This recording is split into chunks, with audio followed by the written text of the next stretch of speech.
Student, अभी exam purpose से यहाँ पर कुछ चुनिंदा प्रश्न हैं जो दोनों मीडियम के लिए हैं, हिंदी और इंग्लिश मीडियम दोनों ही। आप लोग इन क्वेश्चन आंसर्स को देख लें। What is ecosystem? जैव तंत्र क्या होता है? Ecosystem is a system created by the interaction of all living organism. जितने भी जीवित जंतु हैं या प्राणी हैं, सभी मिलकर इकोसिस्टम का निर्माण करते हैं with one another with the biotic non living elements. जो कि जितने भी जो अबायोटिक लिविंग एलिमेंट्स हैं, जैसे कि पानी हो गया, हवा हो गया, जो जीव जंतुओं को जीने के लिए आवश्यक होती है, उन सभी का जो इंटरेक्शन है, आपस में जो संबंध है, उसी के साथ जैव तंत्र का यहाँ पर निर्माण होता है। मुझे लगता है कि आपको समझ में आ चुका होगा। दूसरा क्वेश्चन देखते हैं। What is lithosphere? Lithosphere is the solid top layer of the earth surface, also called the earth crust. अर्थ की जो सबसे ऊपरी परत रहती है उसी को लाइथोस्फीयर कहा जाता है। इसको कई बार क्रस्ट के नाम से भी हम लोग जानते हैं, और ये सॉलिड रहती है। इस पे जितनी भी चट्टानें वगैरह हैं, सभी जो है यहाँ पर हमको लाइथोस्फीयर पे देखने को मिलती है। तीसरा क्वेश्चन देखते हैं हम लोग। What is biosphere? बायोस्फीयर क्या होता है? The small zone of interaction between air, water and land, जहाँ पर पानी की आवश्यकता पड़ती है, हवा की आवश्यकता पड़ती है, और जितने भी लिविंग बींग्स हैं वो सभी उस क्षेत्र में आकर के उनका आपस में संबंध बनता है, जो कि जीवन के लिए आवश्यक होता है। उसी को बायोस्फीयर कहा जाता है। अगला यहाँ पर देखेंगे हम लोग। What is rock? चट्टानें क्या होती है? देखिए आप लोग। The earth crust is made up with various types of rocks. जो अर्थ की जो क्रस्ट है, जो भी हमने पढ़ा था लाइथोस्फीयर वाला, वही क्रस्ट जो है वो कितनी प्रकार की जो चट्टानों से निर्माण होता है उनका। A rock is a any natural occurring solid mass. जो भी नेचुरल जो मिट्टी वगैरह या जो पत्थर वगैरह रहते हैं, उनसे बनकर जो है रॉक का निर्माण होता है। ये कई बार जो रहती है लावा के कारण बाहर आती है। जो मैग्मा रहता है अर्थ का, अर्थ कोर का जो मैग्मा रहता है, वो बाहर आकर के ठंडा होता है, तो जब ठंडा होने के बाद में ये रॉक का रूप ले लेती है। अगला क्वेश्चन है। What is atmosphere? एटमॉस्फेयर क्या होता है? तो the atmosphere is an envelope of air that surrounds the earth. The atmosphere has give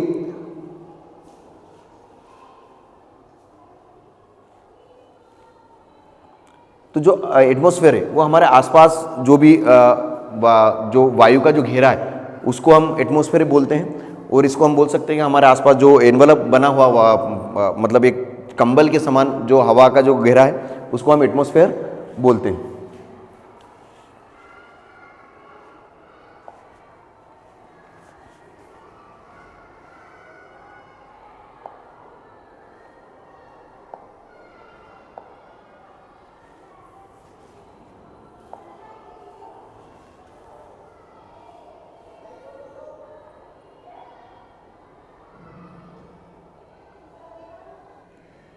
अगला क्वेश्चन देखिए आप लोग।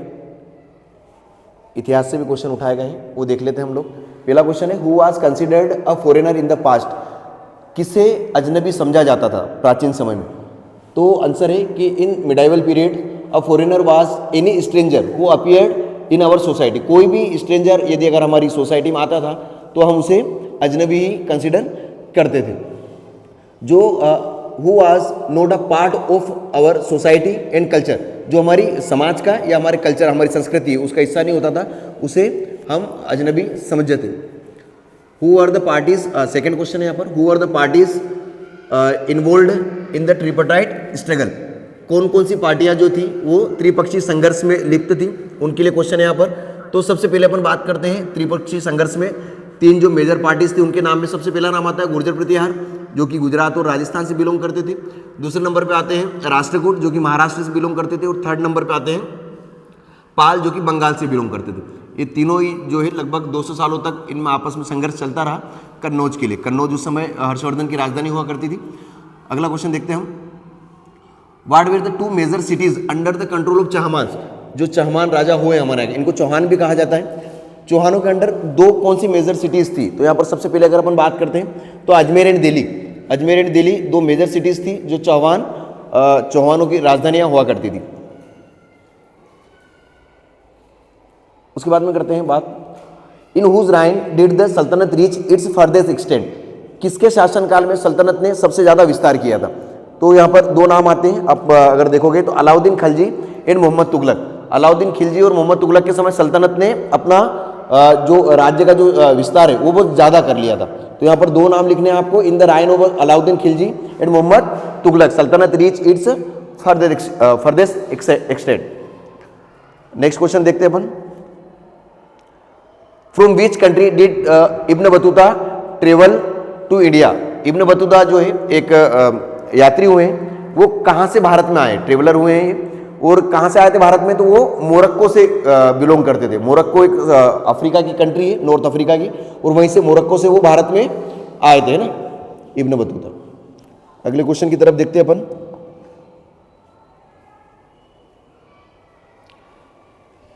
थोड़े से और हिस्ट्री से क्वेश्चन है यहाँ पर देखिए, what kind of exchange took place between nomadic pastoralists and settled agricultures? जितनी भी जो घुमक्कड़ जनजातियां थी उनसे और जो सेटल जो कम्युनिटियां थी एग्रीकल्चरलिस्ट, उनके बीच में किस किस प्रकार के जो लेन देन या जो व्यापार होता था, क्या क्या होता था यहाँ पर देखते हैं अपन। तो नोमैडिक पास्टरलाइट्स जो होते थे, जो घुमक्कड़ जनजातियां होती थी, they give ghee, milk, wool and fish. Flash आएगा वैसे यहाँ, ये गलत लिखा हुआ है। तो वो लोग जो है, जो घुमक्कड़ जनजातियों के जो लोग होते थे, जो अपने पशुओं के साथ निवास करते थे, एक स्थान से दूसरे स्थान पर जाते थे, वो जो सेटल कम्युनिटी रहती थी उनको प्रोवाइड करवाते थे घी, मिल्क, वूल और फ्लैश, है ना, मांस के लिए। उसके बाद में जो सेटल कम्युनिटी जो थी वो उनको बदले में क्या प्रदान करती थी?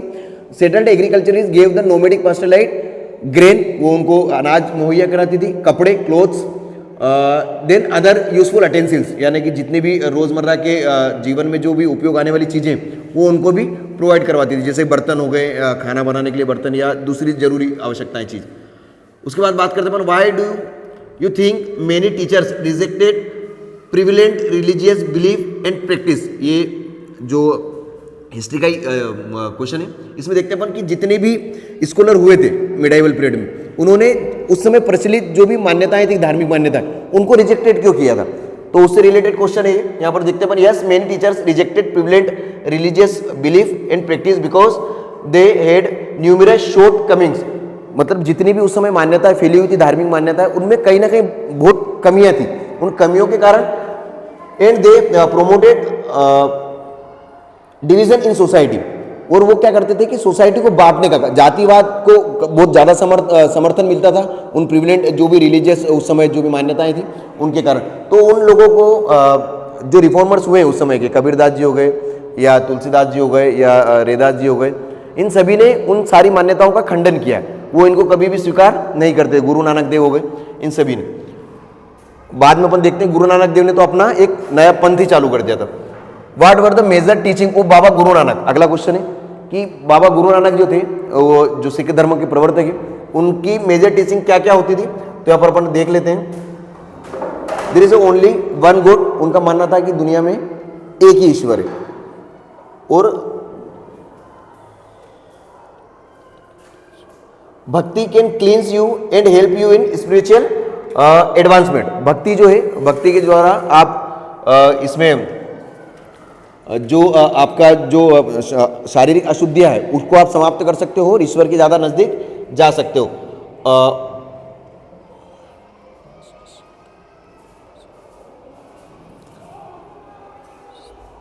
हमको हमेशा we should speak always truth without any fear, हमको हमेशा सत्य बोलना चाहिए। और उन्होंने आइडियलिज्म को अस्वीकार किया था, वो आइडियलिज्म के भी खिलाफ थे।